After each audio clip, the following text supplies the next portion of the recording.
Pour vous, la justice climatique est une priorité. Mais votre oncle, lui, considère qu'en matière d'écologie, on en fait trop. Vous n'arrivez pas à faire entendre vos idées et cela vous irrite. Avec le philosophe Bernard Manin, apprenez à mieux construire vos désaccords, c'est-à-dire à mieux écouter vos interlocuteurs et à mieux vous faire entendre. L'ensemble de l'œuvre de Bernard Manin, disparu le 1er novembre 2024, s'attache à montrer qu'en régime démocratique, la force et la valeur de la liberté d'expression tient à votre capacité à rendre votre parole audible et compréhensible, en particulier à celles et ceux qui ne pensent pas comme vous. La liberté d'expression, c'est donc avant tout la liberté de pouvoir confronter ses idées. Mais vous le voyez, aujourd'hui, les désaccords sont aussi source de brutalité et de violence.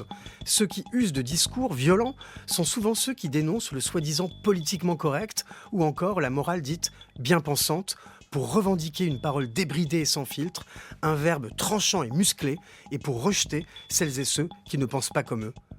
Or, comme nous l'apprend Bernard Manin, l'expression de vos désaccords doit passer par l'expérience de la délibération, comme il le démontre dans son ouvrage « La délibération politique ». Délibérer, c'est exposer ses arguments à des interlocuteurs qui ne pensent pas spontanément comme vous et qui vont discuter vos arguments. Délibérer, c'est mieux construire ses désaccords. Mais c'est rarement comme cela que se passent les choses, notamment sur les réseaux sociaux. On s'enferme dans ses convictions, on menace celui qui ne pense pas comme nous. On discute sans discuter. Notez bien la différence entre les deux sens du verbe « discuter ». On discute avec quelqu'un qui, éventuellement, pense la même chose que nous, et on discute les opinions de quelqu'un qui ne pense pas comme nous. Vous pouvez discuter avec quelqu'un avec pour projet de discuter ses opinions, mais vous pouvez aussi discuter avec des gens qui pensent comme vous. Mais ce type de discussion ne vous amène pas à nuancer vos convictions. Elle les renforce. Bref, comme le dit Bernard Manin, la discussion n'est pas toujours une bonne chose. Éclairons ce paradoxe par un exemple. Supposons un groupe de discussion où vous parlez de la taxation des grandes fortunes. Avant la discussion, vous aviez une position modérément favorable à cette taxation. Dans le feu de la discussion, il peut arriver que votre position se radicalise en même temps que les adversaires de cette taxation radicalisent leur opposition.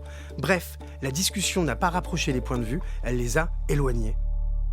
C'est ce que Bernard Manin appelle la polarisation du groupe. C'est typiquement ce qui se produit sur les réseaux.